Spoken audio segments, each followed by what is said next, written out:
request Dr. Ashish Mitra to be ready for his presentation. And Dr. Ashish Mitra, I think everyone knows him, and he's the cataract and refractive retina surgeon. He has specialized in cataract and vitreoretinal surgeries, and he has done more than 20,000 cataract surgeries and more than 5,000 vitreoretinal surgeries. And also, he's the reviewer for various international index journals, and he has presented papers, videos, challenging situations, various conferences, and he's very much active on YouTube platform, and he teaches a lot of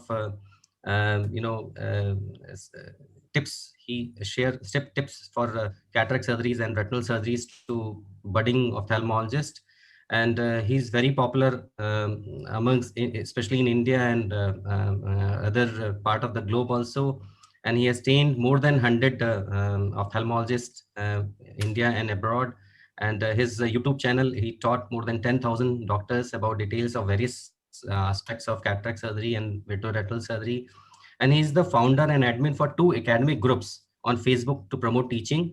And first one is the ophthalmology surgical teaching, which have now more than 15,000 members, and ophthalmology webinar, which has now close to 10,000 members, and YouTube channel has more than 140 videos and more than 3.5K subscribers. So experienced YouTuber, experienced social media platform user, and excellent clinician, excellent doctor, and excellent orator. So over to you, Dr. Ashish.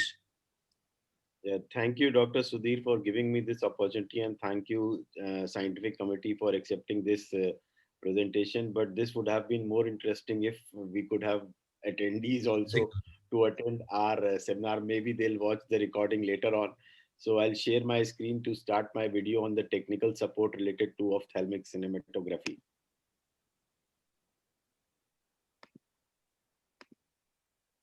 Is my screen visible now? Yes. Okay, great.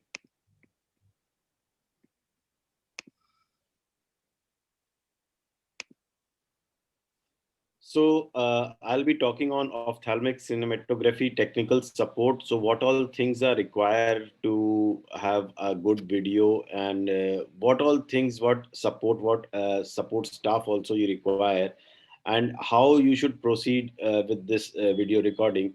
So to begin with, I have no financial interest. Why this is important here? Because I'll be naming several companies like Sony, Zeiss, and other recorders which I have been using, and some softwares also, but I have no financial interest in any of these. And so what is needed for a good recording is the microscope. Obviously, every surgeon has a microscope. Then you require a camera, a recorder, a TV in your OT, a hard disk which should have a good capacity, we'll talk, a support staff in OT, because when you are recording, you have somebody to start your recording and to switch off your recording also when you want. And audio visual support, if you have in your hospital, then that is a great help, because we had in Chitrakoot, initially I used to get my surgeries edited because by them, because they were quite trained, and retina surgeries almost it takes 1.5 hours. So what they used to do was they used to trim that for 15-20 minutes for us, and then finally we could edit another out of that 20 minutes we went to 5 to 7 minutes. But later on I was quite comfortable with editing itself myself also, so I did my editing mostly in my cases. So what are the requirements for a microscope? Basically, microscope should have an either there are two possibilities. One is that you can have an inbuilt camera. So what I found with the Zeiss people, Zeiss is offering this for 5.95 lakhs, and this is one chip HD camera. Basically, you don't have a cable around your OT, because this is something which is inbuilt in the microscope. Only thing that is required is a direct TV input, and you require a recorder also. Recorder is not very expensive; it is quite cheap. And in just in case you didn't have that inbuilt camera, you can always go for a beam splitter and C mount. Again, that costs somewhere around 4 lakhs with the Zeiss. I guess there must be cheaper versions also. But and what does the beam splitter does is, like, it diverts 20% of the light to the microscope.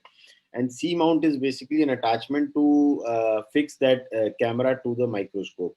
So if you have not taken an inbuilt camera, you require this beam splitter and C mount, and then you require a HD camera also. So the HD camera, which cost, I've been told, is starting from 3.5 lakh onwards, and could be as expensive, like the Sony people are offering one chip and three chip, which cost somewhere around 8 to 12 lakhs.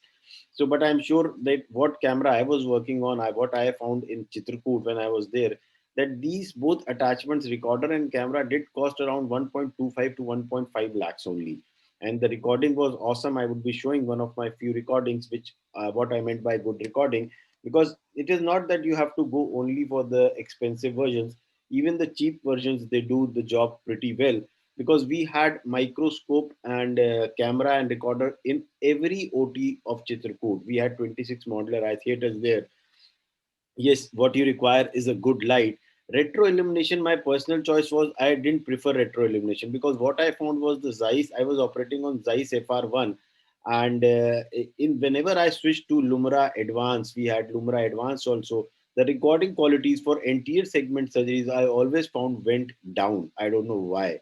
My recordings were great with FR1, the basic Zeiss microscope with that basic camera, and the recorder which I used was Evermedia, and that is quite cheap. So any recorder, whichever you are going for, they cost somewhere around 15 to 20,000. They're not very expensive. The only expensive part is the camera and these beam splitter and C mount. So additional light source, yes, we do require additional light source, especially for retinal surgeries. What I have found, that if you are using your endo illuminator probe, your surgeries, you just, if you record your surgeries, they are not great. But the moment you make a fourth port, you use chandeliers, the recording quality improves significantly. So here there is a catch. Here we were using Sony 3 chip camera for our retinal surgeries, which is around 12 lakhs. But still, I didn't find the surgery quality great until I used chandeliers.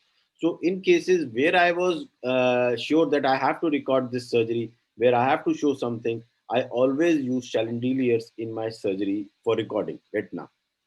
So recorder, as I said, several are available in the market, not so expensive. I used Evermedia and it was very good. And I have again no financial interest, and you can go for any of the recorders, because what matters is the camera. Recorder doesn't actually offers much. So camera, again, several options are available. I've already detailed that even cheap versions work best for anterior segment surgeries. Sony one chip versus three chip, but these are very costly. And what I've found, that for retinal surgeries, Sony one chip is not better, but the three chip has a better advantage. But again, as I said, you require additional light source like chandeliers in such case. But again, one of the companies I found, this what they showed me a demo, the total cost of the camera, what they quoted was somewhere around 5 to 6 lakhs. So whenever you are buying something so expensive, always go for demo. You have to go demo, because you may always land up with cheaper options.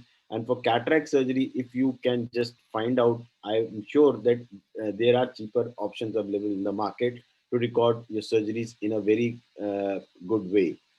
So TV, that is a requirement in OT, because that guides you to an extent about the clarity and your focusing issue. Sometimes you're too engrossed with the surgery and you don't realize that your focus is out of the.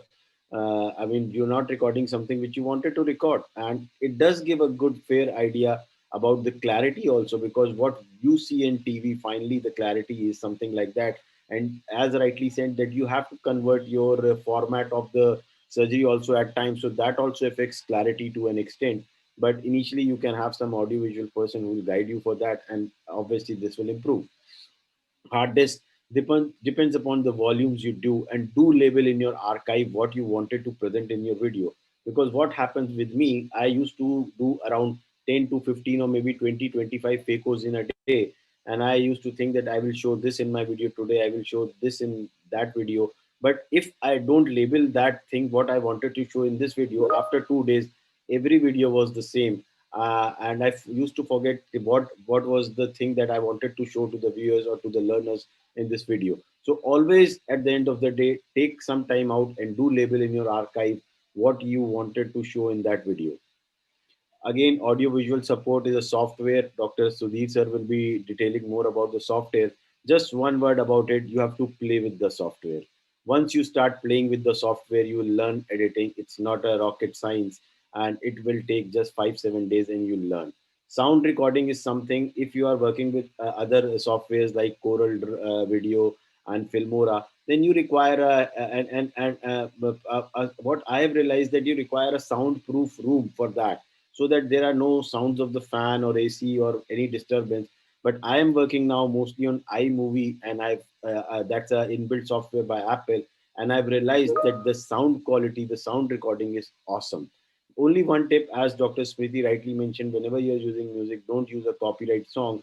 And if you're using music apart from your own voice, just make that thing. I mean, lower that volume, because I'm a great fan of music, and my most of the videos do carry a lot of music. Sometimes I get queries, please sir, don't put so much music. And if someone can edit, as I rightly said, in retina surgeries are long, you might not have time to edit every surgery of yours. So if you can have somebody in your hospital, an audio visual room, like we have a dedicated audio visual segment in Sadhguru Ne Chikitsale. So they used to edit surgeries for. They were so smart that they also knew that what we had to show, so they could edit our every surgery in very small time. But cataract surgery, trust me, if you're doing for 6 to 10 minutes, you don't require much of an editing. So that is just a 20 minutes job to add sound and to do editing for cataract surgery. So this is one software, Filmora, which is free. But again, when you edit, I wanted to show that this is a free software, but then you have this Wondershare Filmora written in the between. So you have to buy a basic software, and some like Apple offers that iMovie for free. So that is a great thing for us. So this is a thing which I am showing. Hello everyone. This is with a this video recorder, I'm Ever Media, about how to and the camera wasn't very expensive, and you can see the clarity, you can see the good glow, you can see the rexis margin. As I am removing the cortex to both the side ports, there is some amount of always. I am showing that this is a case of zonular dialysis, and I'm showing see how easy it was to insert this, and you can see the clarity, the finer details. Everything is visible. Saline to clear off the cornea, so that there are no visibility issues. Now, one dialer, you engage the CTR, and through other, just place it inside the bag, and you can see how nicely the CTR is in the bag. The cap bag is fully inflated. There is no dialysis scene. Now one is safe.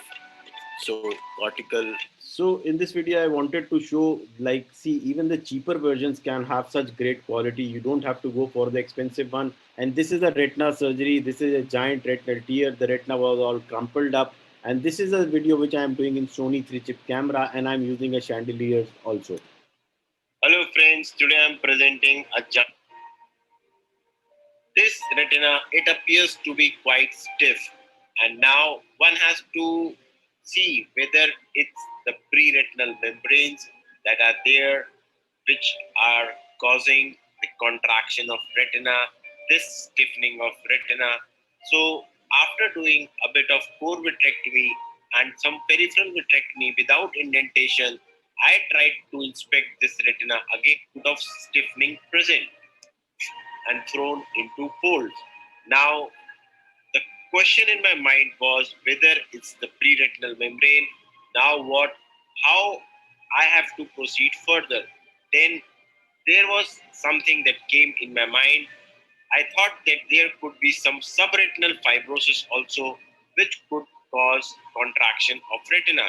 So I went behind the retina to inspect and see I was right here, and I could see some. I removed these membranes, and you could see I will be removing them now. Such cases of giant tear, there might be. I would be lifting that retina, and this was the main culprit. The main culprit behind. Are there any subretinal membranes? Retina was now not stiff. You can see that now the retina appears mobile, and it doesn't appear that. I mean that crumpling is not any, to remove them as well. So with further injection of PFCL, now the retina got flattened. So this is something which I wanted to show. This is one of my hard drives. This is my archive, a snapshot. You can see the date is mentioned, the year is mentioned, and this is how I store my surgeries. And whenever I have to present something, I go back and search my archive also. So what I have to present. And regarding my YouTube channel, I have now more than, as sir said, I have more than 3.5K subscribers, more than 140 videos posted. And when I was very active on YouTube, every week I used to get an message from abroad whether I offer my I mean, offer any training also or not? And even for India, even yesterday night, one of the fellows from Calcutta, she messaged me, "Sir, are you offering training now also?" So I said, "No, I've still left Chitrakoot and I'm not offering training now." So this is something about this, and this is my archive which I have posted on YouTube. So this is something which I want to show. This is how you have to store your surgeries, because this will help you in presenting in future conferences also. So now, one thing about mobile with adapter, this is something very cheap, but I have not tried. I've seen on various channels through Facebook that they are good, and we need to check them for quality. But one thing I always felt, that with mobile, if you're recording a longer surgery, this there will be, I'm sure there will be heating issues with the mobile. I don't know how far it is feasible in a longer term, because when you're investing as a beginner a 75,000 or maybe 1 lakh rupees for that also, if mobile heating is an issue, then you have to check. So the take home message is that recording of surgery is a great teaching and learning tool.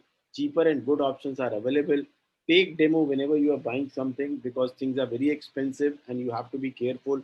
Initially, take help of required for software editing if you have someone around you, and it's easy and possible with our busy schedule. Thank you so much for listening. Thank you, Ashish. Really eye-opener presentation, and few tips I gathered from your talk. That was the camera is important. It is not basically the, if you want to record a good quality of recording, you should have a good camera. Microscope is not very important, because you said that the basic microscope offers a better recording facility, because I think the optics are simpler, and and if you compare with the higher version microscope, so the camera is more important. Again, the video recording systems are not important, because they just save. So they are not basically to improve your quality of video. The quality you can only achieve by gathering a good quality camera. Right, sir. There is one question from audience for Dr. Ashish and Dr. Pradeep. Dr. Aparna has asked that clinical means any software, or if you could say something about the sorting and storage, especially related with the oculoplasty pictures. How can we store the pictures related with the oculoplasty? Actually, I think whenever you are storing, you need to make subfolders. You have to, there isn't any software for that, but what you have to take a little pain there.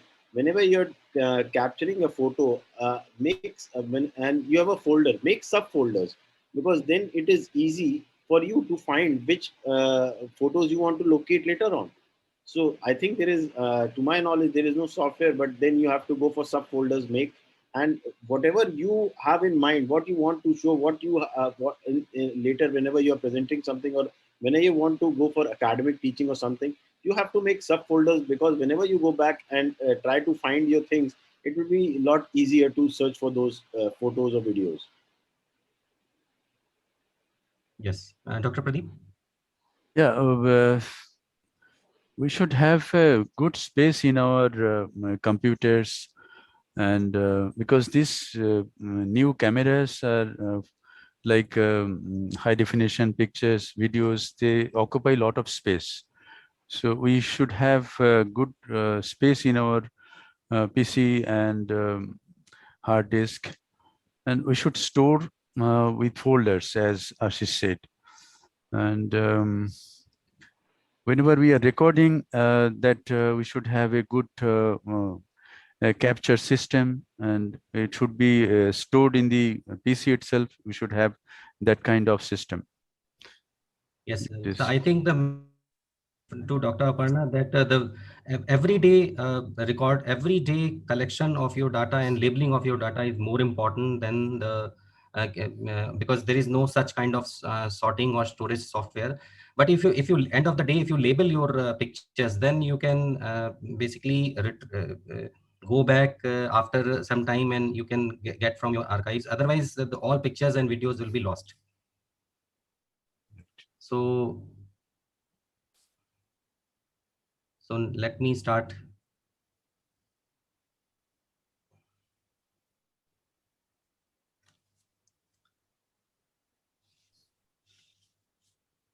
Yes. Again, good morning, everyone, for the late joiner, especially those who are in the audience. And again, I must convey thanks to Ashish and Dr. Mitra, Dr. Mohanta for sparing time, and special thanks to Scientific Committee for giving us this platform. So today we'll talk about some creativity, because human is a different kind of animal, because the animals flows with the nature, but we are the creators, because the God has given the biggest mind in proportion, and we have two hands and great fingers where we can do a lot of creativity. And as a creator, you can do anything. You can fulfill your hobbies, because during lockdown I started painting. I never painted in my life. I never held a brush in my hands, but this is a kind of creativity, and every day we are doing creativity in our theaters. We are uh, doing lot of surgeries. We are watching, managing lot of cases. So this is these are our clinical work is again a kind of creativity. So if you are creator, then why not to spread it? Because after you, the your creativity would not be there. It will be vanished. So there is a need to spread your creativity, so that after you, your creativity remains, because something should be there when you leave this world. So fortunately, we have different platforms. We have social media platforms, and they platforms are uh, unique, means softwares or platforms where we can share our innovations, where we can discuss with others, where we can um, take informations. So I think